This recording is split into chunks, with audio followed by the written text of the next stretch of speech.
Today we have Stephen Mathews, the Marketing and Communications Coordinator. Here's a little bit about Stephen. Stephen is inspired by the moments in life that make us human and define us as individuals. He holds a bachelor's degree in English, a minor degree in Asian Studies, a diploma in fashion design, and a Pointer ACES certification in editing. Stephen's debut novel, The Age of the Lobster, was a finalist for the 2023 Best Indie Book Awards in both the LGBTQIA+ and literary fiction categories. His work is currently nominated for the 2024 Next Generation Indie Book Awards in the same categories. Winners and finalists will be announced in May, so hopefully. Yeah. Stephen and his husband, David, live and work in Colorado, where they both call home. But regardless of occupation, Stephen will always create. Currently, Stephen is focusing on writing a second novel while working on an experimental poetry project as well. At Otero, Stephen is proud to work at his alma mater, surrounded by everyone and wonderful, passionate people. Everyone, please help me welcome Stephen Mathews. Thank you. Thank you, Cedric. All right, so for my presentation for the Meet Your Otero, I wanted to also take it in a different direction than just talking about myself. So I chose to go with this angle because this is something that has been on my mind for the last several years and it kind of preoccupies my thinking. So what they didn't tell you about living a fulfilled life. Starting it off with a quote by Albert Camus, "You will never be happy if you continue to search for what happiness is. You will never live if you are looking for the meaning of life." I chose this quote because, one, I just love Albert Camus, but also because it speaks on what my main theme is for my presentation. Albert Camus also spent a lot of time thinking about the myth of Sisyphus.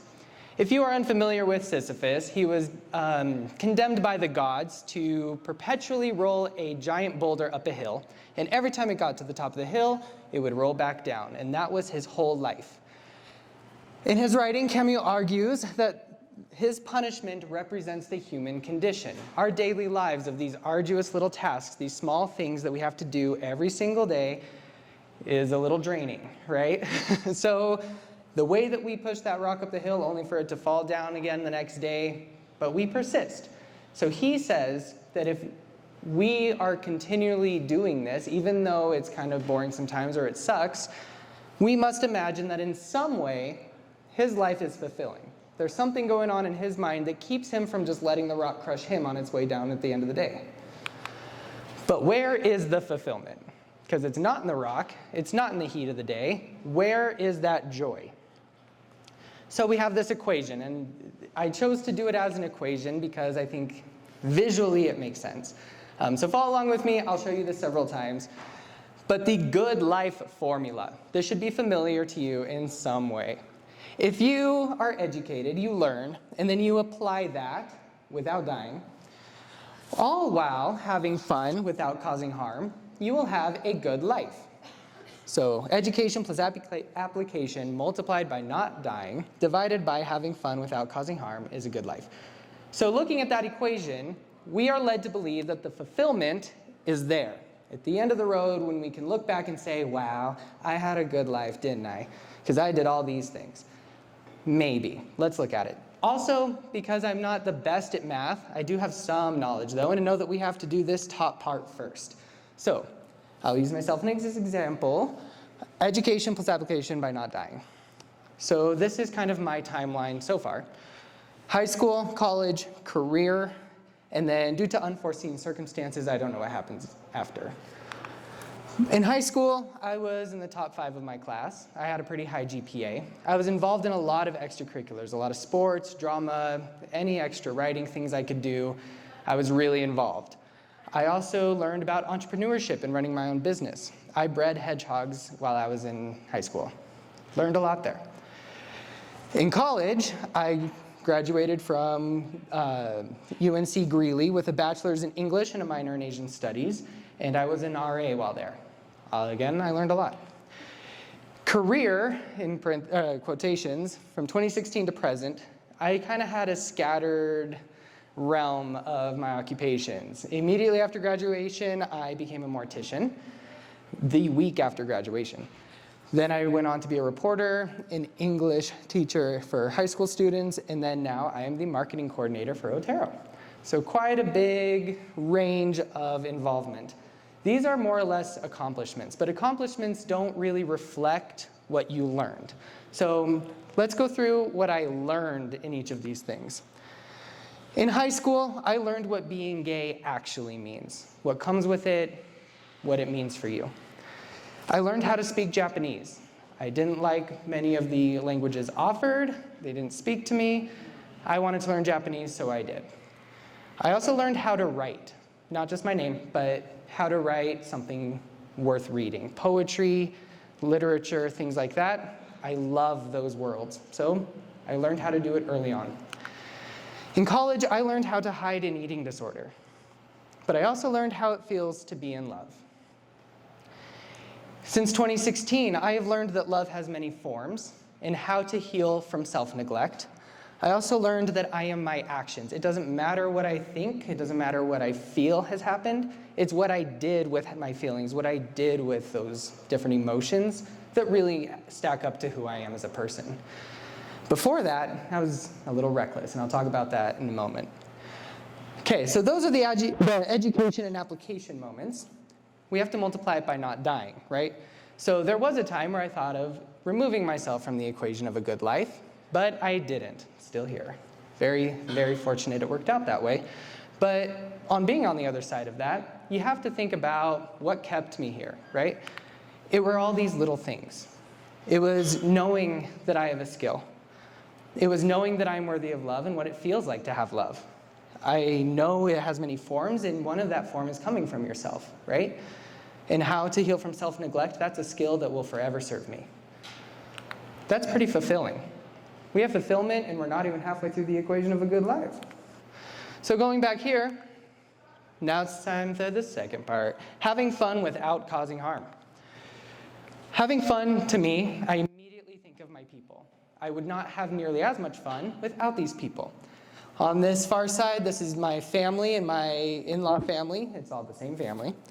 My wonderful, wonderful sister, who is my dearest friend, and my lovely husband. These are my three best friends. Some I met in college. Leanne I went to high school with here in La Junta. Max and I on our way to Taylor Swift, and my friend Cheyenne at Wicked. I also like to create more than just writing. These are some of my art pieces. This one, the moth woman, is inspired by a 1920s portrait. It's a woman in the same form. She's a flapper girl. So I was like, oh, moth's flapper girl. The skull cap, just for fun. And then there was a contest that the Beetlejuice Broadway musical was putting on where you could submit artwork for the playbill, and that was my submission. This character that I drew, this is a recent drawing a few years ago, but this character I was doodling in sketchbooks in high school. And I didn't know what they were going to do or who they even were, but I showed David, my husband, and he said, why don't you write a story about it? Here's a great idea for the story. And I said, David, that's wonderful. So he and I sat down and we wrote and illustrated Rosie and Posy. That was in 2020. It came out and then the world stopped reading for a little bit. Another piece of work that I'm very proud of is my debut novel, The Age of a Lobster. I won't spend too much time talking about it or the process because it's not the point of what I'm trying to talk about today. But it speaks to the ability to create and have something come from within that reflects who you are as well. There are two characters in this book, Ian and Andrew. Ian was the person that I was, and Andrew was the person I so badly wanted to be in life. So I made them each other's love interest and saw how those two conflicting things could work and don't work. In 2021 is when I finished the first draft, and I put a little note on the manuscript. I sealed it up, and I said, open again when you're ready to meet them again, or open when you're ready to meet them again. It started with a mood board, and this is kind of how a lot of my projects start. I kind of want to visualize it, the concept, so I turned all of these collage images into the writing, and some of that went over into the cover. This was a review that someone left for my book, and I didn't just include it because I enjoy when people say nice things about my hard work, but because it speaks to why I wrote it in the first place, what little Steven inside needed to hear at the time that I'm very happy is reaching. I regret not being myself sooner, and this book hit me like a truck because of that. So did I sob like a baby reading this? Yes. But did I love every minute of it? Yes. Thank you, Voodoo Julio from Goodreads. So having fun is one thing, and it's great. It leads to fulfillment, right? So we have fulfillment twice without even being able to say good life is achieved. But we also know that the other part of the equation says without causing harm. At one point in my youth, one point or another, I have been called these things: rude, flippant, reckless, and annoying. We don't get out of our lives without being called something like this, and I'm sure you all have terms that you have had applied to you that did not make you feel very good. But you don't get called these things unless you've caused harm in some way. I had to sit with that. And while I may be called some of these things now and then, not as often as I was. So when I heard that I was rude, what that really meant was I wasn't showing kindness. So I had to be kind. Learn what that means. I am my actions. I have to prove that I am capable of kindness. Flippancy, I just wasn't being considerate. It wasn't that I didn't care, I just didn't show that I cared. Again, I am my actions. Turned my flippancy into consideration. Being reckless, I just wasn't organized. I was all over the place in my working life and in my mind. All over the place led to recklessness that I had to turn into organization. And lastly, being annoying, we all know what that really was. I didn't have a channel for creativity. So I had to turn all that into being creative, find my channels, find my roots, and do something good with it. Now, I feel like I align with these a lot more. I hear these words a lot more often than I hear these words. And that's pretty fulfilling. So if we look back at our good life formula, there's fulfillment all over the place. Not just at the end when we can look back and say it was a good life. Little moments of little achievements or little things that we are proud of that come from within or expressed outward to us, those are fulfilling. That's what keeps us from dropping the rock on us at the end of the day. So how can we prove to ourselves, because no one really likes when you just go around proving you have a good life to other people, that we are living fulfilled lives? Fear. People use fear in a lot of different ways, and it's a great motivator. It's also a good reminder to just do it. If you're scared, dive in anyway, right? I use fear in a different way, because I don't get motivated by fear. It's just kind of something that I try to avoid. But I use fear to check myself in, what are my values now? What do I believe is important to me? What am I afraid of losing? For this example, I'm going to use little Stephen.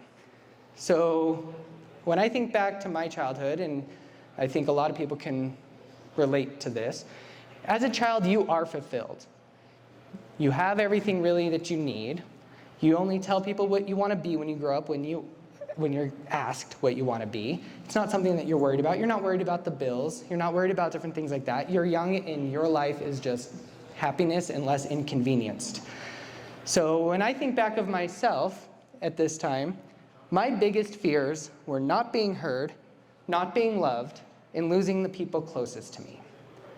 So using the same method of me today, what are my biggest fears?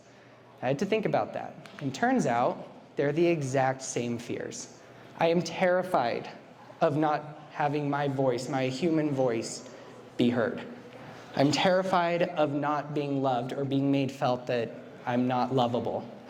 And lastly, I am so scared of losing the people that I care about. So I think that's pretty fulfilling. If those are what I'm worried about the most, I feel pretty good about what I'm doing. So what they didn't tell you about living a fulfilled life is that you probably already are living a good life. It's probably already fulfilled, but we get hung up on the boulder. And it's a good thing that we do, because every time it rolls back down the hill, that edge gets rounded a little bit more, and we have a more well-rounded life. The longer you keep pushing that, the better. But there has to be something that keeps you pushing the boulder.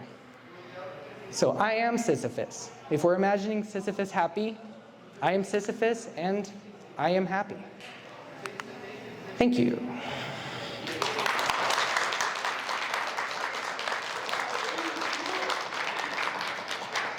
I have my website, QR code link, and then all of these, if you need to reach me at all, that's the best way. Thank you, Cedric. Oh, I do have some books up here. I brought 5 copies. They're just to take. I'm not going to charge you for them. So if you think that this would be something you would be interested in reading, or maybe you know someone that this might reach well, just grab one. Thank you. Thank you, Stephen. Everyone, please help yourself to the refreshments. And please sign in. Thank you all for coming. And thank you again, Stephen.